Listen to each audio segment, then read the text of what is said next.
Aloha guys, Mike Drutar here with you again, principal broker owner NextHome Paradise Realty, and I am at a listing on Hualalai Road, and this is the upper section of Hualalai Road above Kona Highway.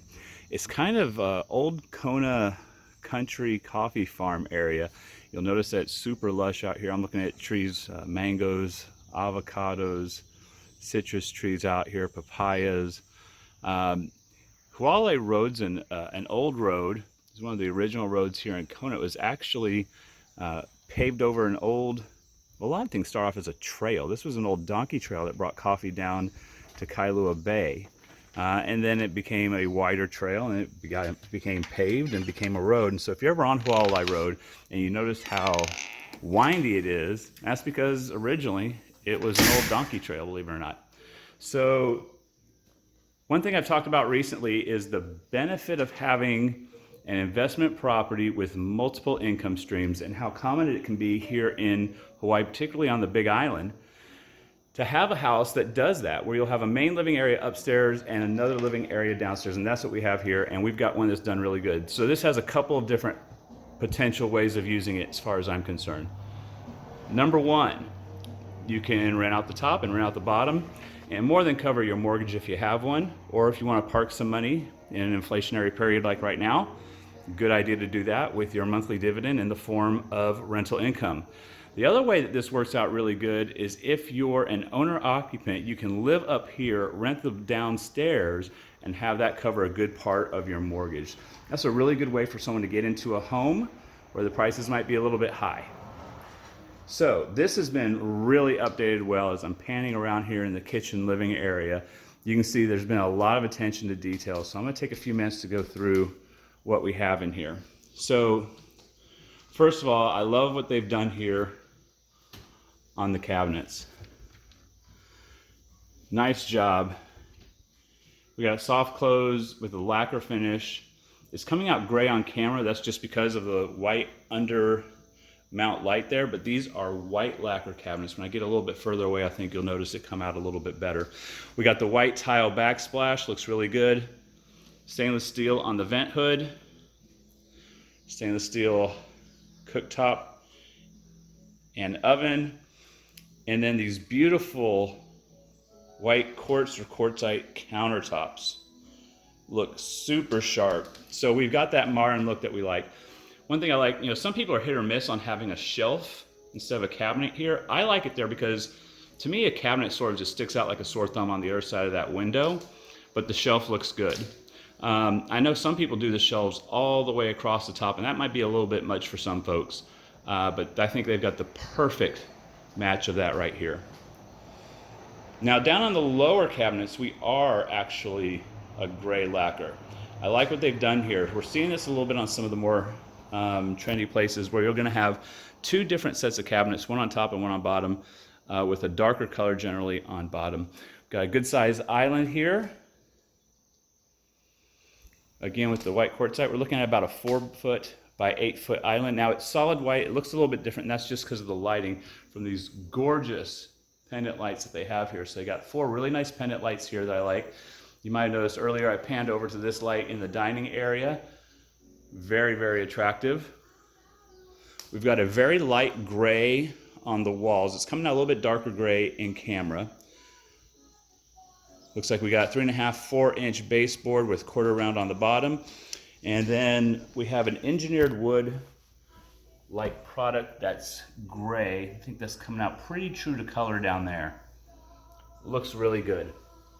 They did a nice job on that. We got a couple sliders leading out to lanai. I'll get there in a moment after we check out the rest of the house. And then, we're seeing this style of ceiling fan quite a bit. I really dig it. It moves a lot of air. Really large, nice and dramatic look. Really good space in here. Large vaulted ceilings. So we got the open beam ceiling with tongue and groove roofing, pretty common. This one was built in '03. I like it. A lot of places they'll just sheetrock the whole thing, and that does get a little bit old after a while, seeing so much sheetrock. We show 3 bedrooms, 2 baths, 1,300 square feet upstairs. The downstairs area is, I believe, an unpermitted area, and we can talk about that later. when we get down there. There's some differences that you'll have to take into account. Basically, it doesn't count in the appraisal.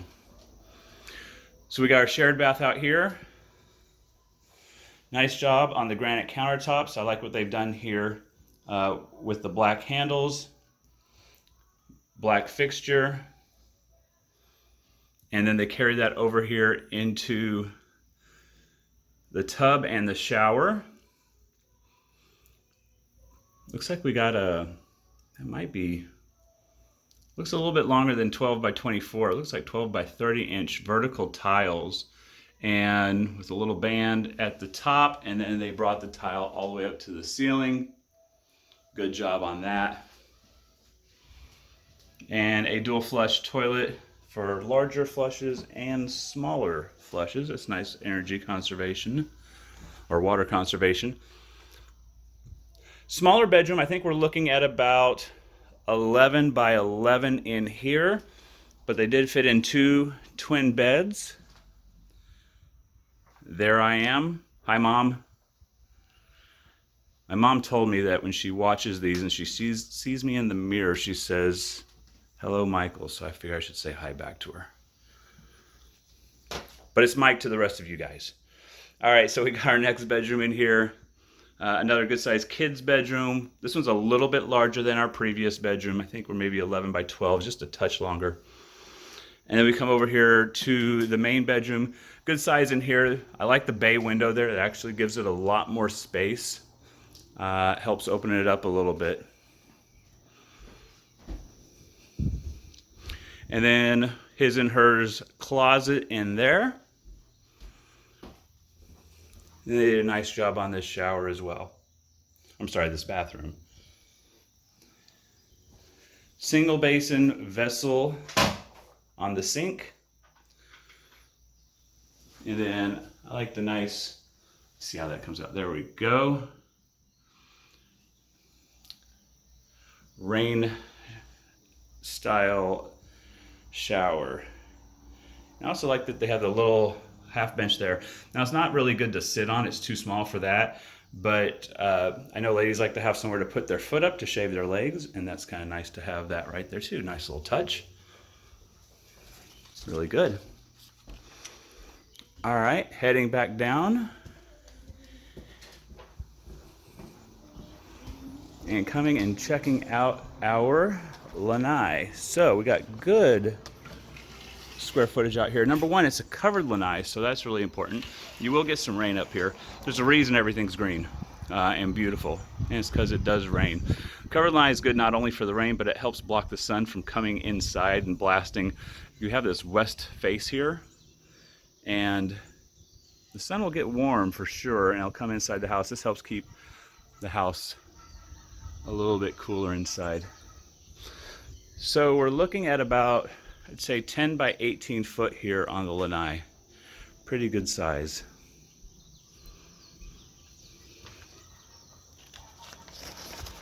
Now we're gonna head downstairs and check out this lower unit. Hey guys, real quick, I forgot to mention that this property is listed by Emil and Kai. They're a couple agents over at Venture Sotheby's International Realty. They do a wonderful job over there. Look forward to working with them again in the future, and thanks for letting me show this property and bring it to all you guys.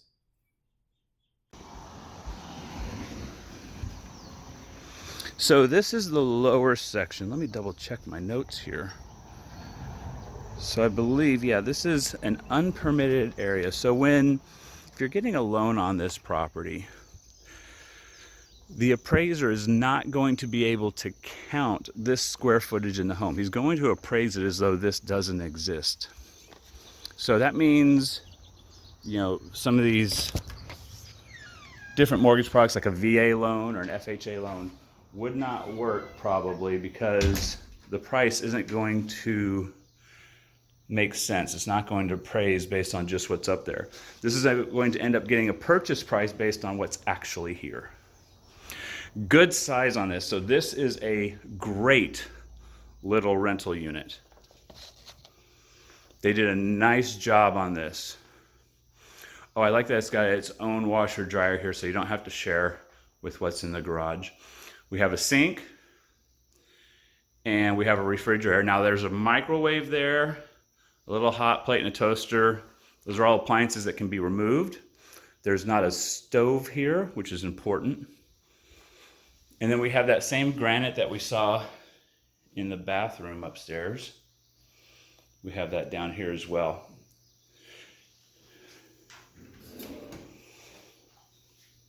This is a really good, well done rental unit. I like the flooring that they have down here as well. In our market, I don't want to speak to what these guys are getting because I don't know for sure, but if this is me, I'm pricing this at probably $1,500-$1,600 in our market. It's super cute. Someone's going to come in here and see this compared to what else is out there, and they're going to fall in love immediately. This is one of those, I believe it's one of those systems that you can get at Lowe's or Home Depot and just put right in. The sink, the faucet, the top, the plumbing underneath, they're all included, and it makes it really easy to install those. We got a little privacy screen here. I think for most people, you know, if you're a single person or even a couple, you're probably just going to keep it nice and open. It gives you a little bit more sense of space out there. But if you have someone over and it's a mess, you can close that off if you want. Slider operates really good. You got your own little lanai area out here. I like what they've done with this one quite a bit. This is you know, for me, this property is really a little bit of a cash cow. You probably get $2,500 upstairs, $1,500 downstairs. Conservatively, and those numbers could go up. Conservatively, I think you're looking at $4,000 a month cash flow. We're listed at $925,000. Now, if you're borrowing at today's rates, I think it's somewhere around $450 per $100,000 that you borrow. So your cash flow, you know, you're breaking even on that. Plus, you get to write off your interest and all those things. There are expenses to owning a rental property, upkeep and everything. But it's a good place to put some money. Let someone else basically make the payments for you with their rental income. And then you end up with the asset at the end. Even if it doesn't go up a nickel in value, basically someone else made all those rental payments, which were your mortgage payments, all those years. And in the end, you got a house. And then you can sell that house and do quite well. All right, I hope you guys have enjoyed this video. Click like and subscribe. Does a lot for me. I just saw that we were over 600 subscribers now. My next big goal is to get to 1,000. I hope you guys can help me do that. I'll be posting more content for you all the time. Thanks a lot again, guys. Aloha.